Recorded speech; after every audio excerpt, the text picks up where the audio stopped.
Mes amis, dans cette vidéo, nous allons examiner 5 endroits différents où les entrepôts Wildberries ont été touchés.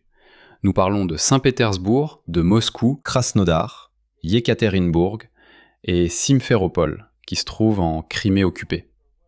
5 entrepôts différents, 5 endroits différents, de nombreuses vidéos, et ça va être amusant.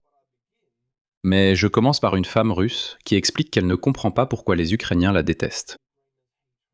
Pauvre femme russe, c'est tellement difficile pour elle de comprendre pourquoi les Russes, ce peuple si épris de paix, sont détestés par les Ukrainiens.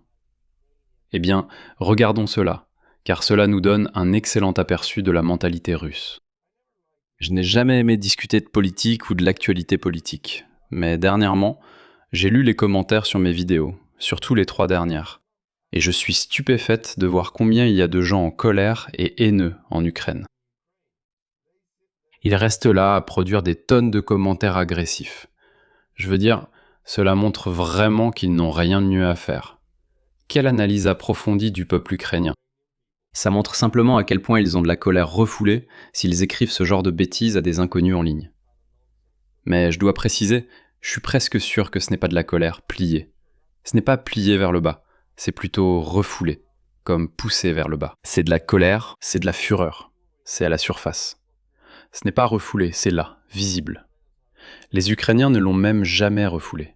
Ils détestent ouvertement les Russes, ici et maintenant. Rien de caché, rien de refoulé. Je pense que c'est ce que ça veut dire au moins, que c'est comme refoulé, tu sais, à l'intérieur. C'est pas le cas. Ils détestent très ouvertement et publiquement les Russes. Et maintenant, je cite les commentaires, « J'espère que vous finirez tous réduits en cendres. J'espère que vous mourrez tous. J'espère que vous êtes la Russie. » 3 points de suspension. Honnêtement, je peux dire que dans toute ma vie, j'ai jamais rencontré un seul Russe qui ait dit que les Ukrainiens brûlent en enfer. Qui n'en a jamais rencontré. Même moi, je l'ai fait. Et je ne rencontre pas beaucoup de Russes qui sont pro-Poutine ou pro-Russes de nos jours. Et même moi, j'en ai rencontré. Et cette fille vit en Russie. Waouh. Elle doit avoir un entourage formidable autour d'elle en Russie. Parce qu'il est assez rare de vivre en Russie et de ne rencontrer personne qui dise que les Ukrainiens brûlent en enfer. C'est quelque chose de très, très banalisé en Russie. On leur a appris à détester les Ukrainiens, alors que les Ukrainiens, il y a 1 ou 2 ans, n'avaient rien fait aux Russes vivant en Russie. Maintenant, les Russes découvrent pour la première fois ce que c'est que cette guerre. Ils reçoivent environ 0,1% de ce qu'ils ont fait subir aux Ukrainiens, et déjà, ils détestent les Ukrainiens. On leur a appris à détester les Ukrainiens même avant cela. Pourquoi est-ce que les Russes semblent toujours préserver leur humanité et leur compassion envers les autres ? Pourquoi pouvons-nous ressentir de la compassion pour eux?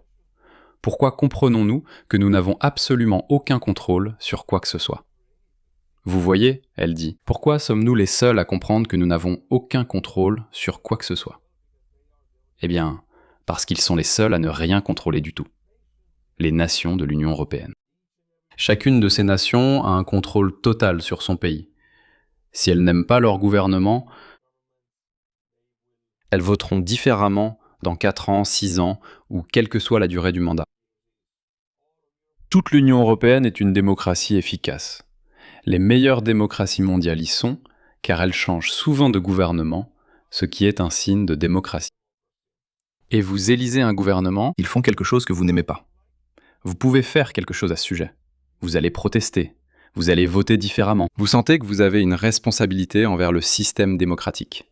Vous, en tant que personne. Et ce Russe trouve cela étrange. Pourquoi suis-je le seul intelligent à penser que je ne peux rien changer? Eh bien, parce qu'elle ne se l'avoue pas à elle-même, parce qu'elle est une victime. Que toute la population russe est dans un état de victimisation, et qu'il joue le jeu de n'avoir aucun contrôle. Nous ne sommes rien d'autre que de la poussière dans le... Nous ne sommes que de la poussière sur laquelle ils prélèvent des impôts. La réalité, c'est que nous ne pouvons vraiment rien faire. Eh bien, la réalité, c'est qu'ils ne veulent rien faire. La réalité, c'est qu'ils permettent à leur régime terroriste et meurtrier de tout faire, et même plus, aux Ukrainiens. Ce sont des complices. Même si nous descendons dans la rue, nous avons déjà vu ce qui est arrivé à Furgal. Une sorte d'action de protestation. Les gens à Khabarovsk ont protesté pendant des mois. Est-ce que ça a changé quelque chose? Est-ce que ça a vraiment changé quelque chose? Est-ce qu'ils ont libéré Furgal ou quoi? Tu comprends que c'est comme ça que le système fonctionne et qu'il avance tellement vite, que tu protestes ou non. La seule chose que la vie en Russie nous a apprise, c'est qu'on doit s'adapter à tout ce qui se passe autour de nous. Oui, c'est ça, vivre en Russie. C'est toujours se sentir impuissant. Toujours avoir l'impression de ne rien contrôler.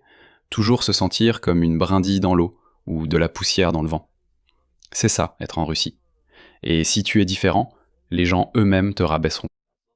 Ce n'est pas comme ça dans l'Union européenne, c'est pourquoi les Russes veulent y vivre. Ils aiment vraiment l'Union européenne et veulent venir ici, car on peut y faire ce qu'on veut et être qui on veut. Et si tu n'aimes pas le gouvernement, tu peux voter comme tu veux. Et ça a vraiment un effet. Ça a toujours été le cas. En Russie, le peuple, c'est pas que ça n'a pas d'effet, c'est qu'il n'y a pas assez de gens qui changent les choses. Pas assez de gens qui acceptent la responsabilité. Donnez-moi 10 millions de Russes, demain, qui sortiront dans la rue en disant « Nous voulons du changement ». 10 millions, c'est un grand nombre. Ils obtiendront le changement qu'ils veulent. Il n'y a jamais eu 10 millions de Russes dans les rues depuis 1917. Donc si on voyait ça, je vous garantis qu'on verrait un changement de régime. Ça n'arrivera pas. Ça a toujours été une toute petite minorité. Même avec les manifestations de Navalny, il n'y avait que quelques centaines de milliers de personnes dans certaines villes.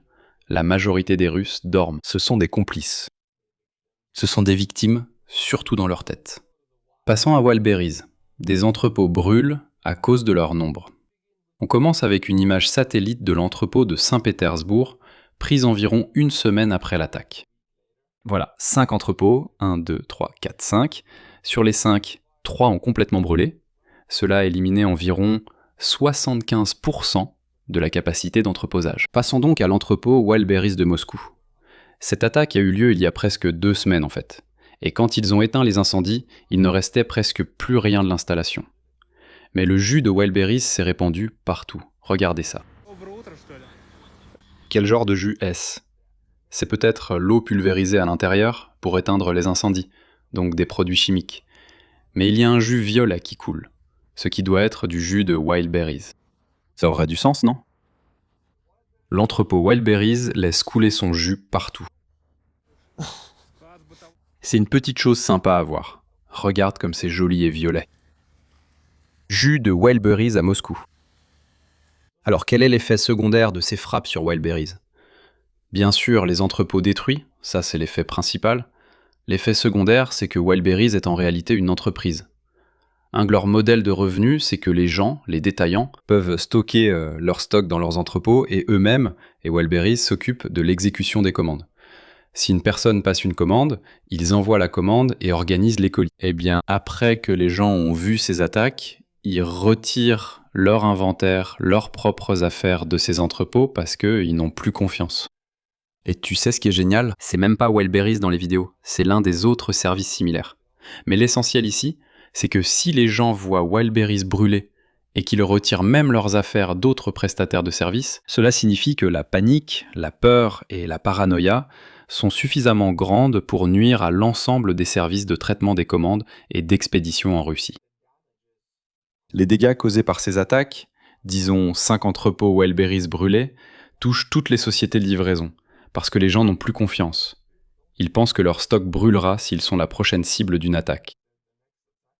C'est donc une perte financière massive pour les entreprises en Russie qui s'occupent des services de livraison et de gestion des stocks.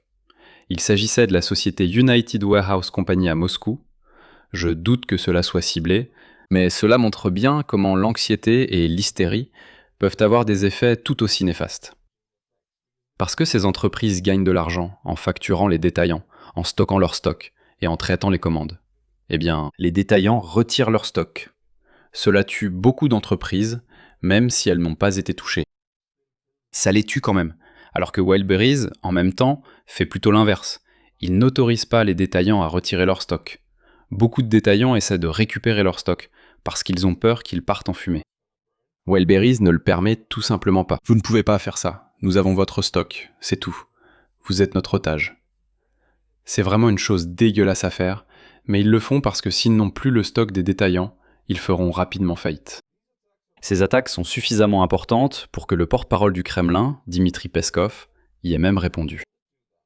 Eh bien, le Kremlin répond toujours 1 million d'années plus tard, comme ils le font maintenant. Je vais vous lire la réponse. Vous pouvez acheter exactement les mêmes produits sans aucun problème dans des grands magasins ordinaires. Voilà la réaction du Kremlin. Comment les gens doivent-ils réagir? On voit son stock d'entreprises brûler. Vous voyez votre pays brûler et eux disent « Allez à l'épicerie, qui s'en soucie ?» C'est pas la meilleure façon de gérer ça au niveau fédéral, je pense. Au fait, nous avons aussi maintenant la propriétaire de l'entreprise Wildberries, Tatiana Kim. Il y a eu une énorme dispute à propos de Wildberries. C'était Tatiana Kim et son mari qui ont créé l'entreprise. Et ils ont commencé à se disputer, je crois que c'était en 2022 ou 2023. Et quand je dis se disputer, je veux dire qu'il s'agissait d'un divorce qui impliquait des gangs tchétchènes et des gangs de rue qui se sont affrontés sur les locaux de Wildberries. Des gens se sont fait tirer dessus. C'était vraiment sanglant. Au final, Tatiana Kim a gagné grâce à la bénédiction de Poutine. Et maintenant, elle possède et contrôle Wildberries. Et voici ce qu'elle écrit maintenant à propos des Ukrainiens, après 5 frappes sur ses entrepôts. Nous brûlerons leurs villes, nous tuerons chaque homme et forcerons les femmes et les enfants à regarder les chiens dévorer les cadavres de leurs frères, maris et pères. Nous empoisonnerons leurs puits et nous salerons leurs champs. Et quand tout ce qui restera de l'Ukraine sera mort, une terre incapable de produire ni pain ni vie humaine, nous recommencerons encore une fois. J'ai vraiment pas besoin d'ajouter de commentaires. Vous comprenez que les Russes sont simplement remplis de haine. Comment cela se compare-t-il à la femme que nous avons vue au début de la vidéo, qui ne connaissait aucun Russe souhaitant du mal aux Ukrainiens? Eh bien, je vous présente le propriétaire de l'une des plus grandes entreprises de Russie qui souhaite anéantir la population ukrainienne. Je pense que ce sont déjà des vœux assez mauvais. Maintenant, je vais vous présenter l'un des oligarques russes, l'un des hommes les plus riches de Russie, Oleg Deripaska. Et elle a quelque chose de très beau à dire sur Wildberries. Et c'est effrayant à quel point c'est vrai. Encore une fois, parlons des effets secondaires des entrepôts. Il ne s'agit pas seulement d'entrepôts qui brûlent, ni du fait qu'on ne peut plus commander en ligne. C'est bien plus que ça. Regardez. La faillite de Wildberries va détruire le système bancaire. Comme le dit le proverbe, si vous devez 1 million à une banque, c'est votre problème. Mais si vous devez 1 milliard, c'est le problème de la banque. Et Wildberries ne doit pas 1 milliard. Elle doit des milliards. On parle de dollars d'ailleurs si tu convertis. Un conseil pour les déposants bancaires? Ce sont tous des adultes, ils trouveront bien quoi faire. Le fait est que Wildberries doit tellement d'argent aux banques russes que lorsqu'ils feront faillite, et ils devraient le faire si Poutine ne les sauve pas, car les pertes sont actuellement incommensurables. Cela provoquera la chute des banques russes. J'adore ça tellement. Encore une fois, voici le carte de bingo. Nous avons Moscou, Elektrostal, Saint-Pétersbourg, Krasnodar. Nous avons Tambov. Et encore Saint-Pétersbourg.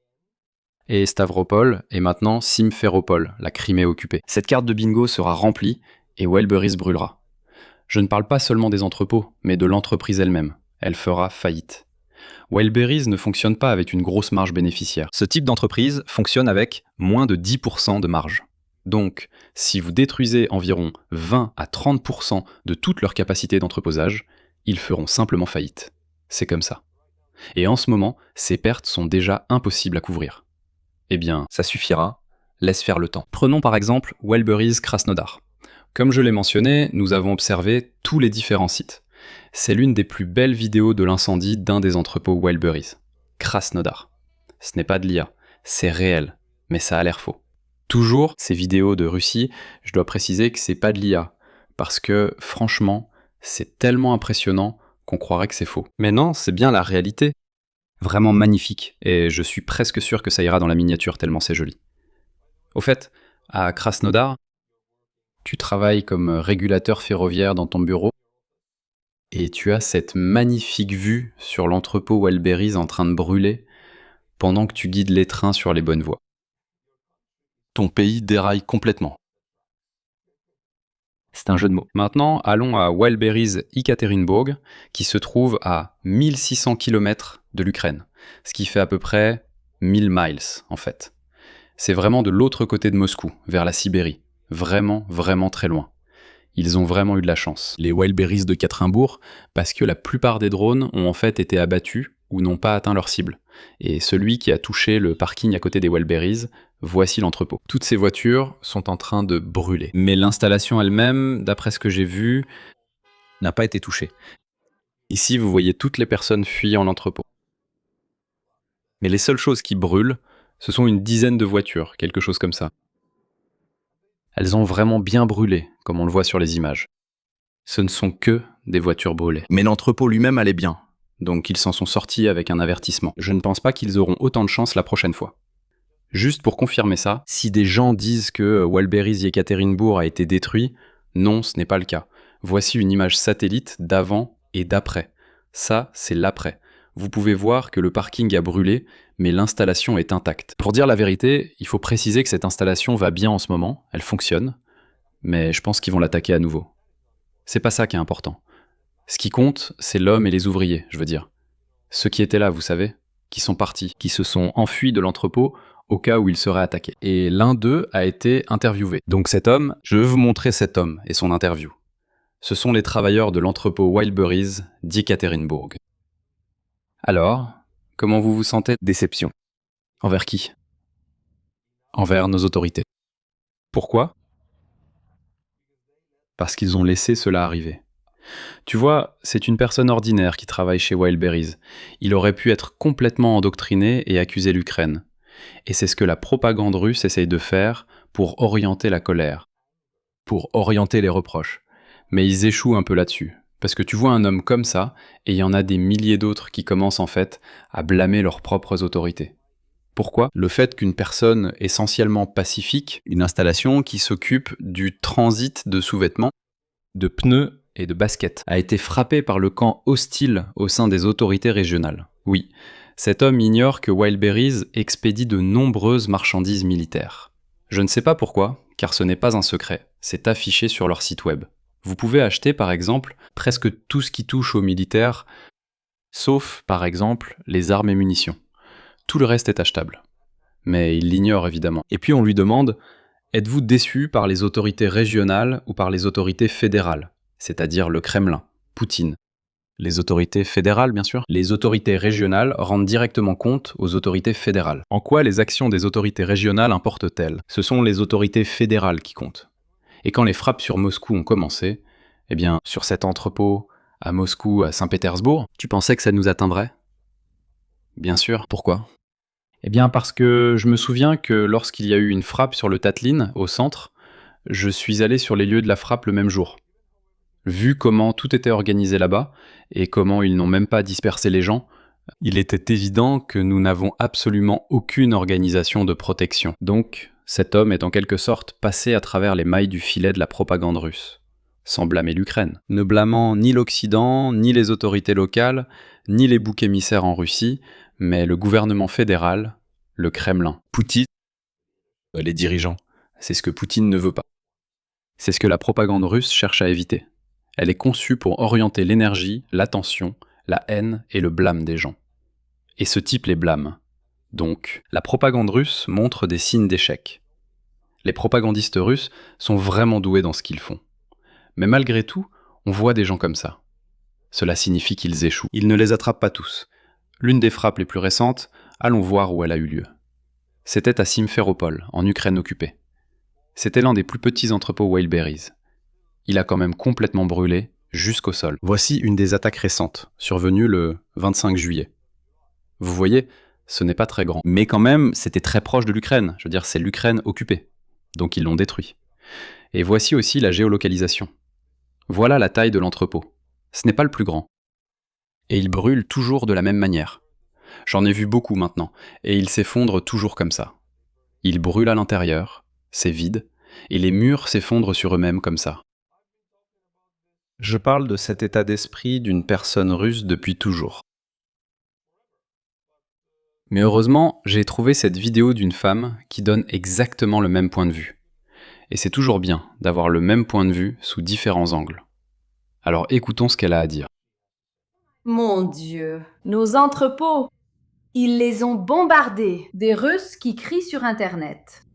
Soudainement, la guerre devient une tragédie. Donc des millions d'Ukrainiens déplacés ne vous ont pas ému. Des milliers d'enfants tués ne vous ont pas ému. Eh bien, des millions de soldats russes envoyés à l'abattoir ne vous ont pas ému. Mais ce sont les stocks perdus qui vous ont touché. C'est là que commence votre indignation. Pathétique. Bienvenue dans le monde des causes et des conséquences. Oui, c'est magnifique. Comme je l'ai dit, les Russes aiment vraiment l'argent. Comme la plupart des gens dans le monde. Mais les Russes aiment l'argent plus que leur propre famille. Parce que c'est un peu comme ça que le gouvernement leur a transmis les choses aussi. Ils se présentent comme ayant des valeurs chrétiennes et familiales, mais au final, tout ce qui compte, c'est l'argent. La plupart des gens partent à la guerre pour de l'argent, parce qu'ils viennent de régions plus pauvres, et Poutine achète en quelque sorte des soldats avec de l'argent, au prix de leur vie. Les Russes réagissent à cette guerre car ils ont perdu de l'argent. On voit comment les faire bouger, comment les faire réagir. L'argent, c'est ce qui compte le plus pour eux.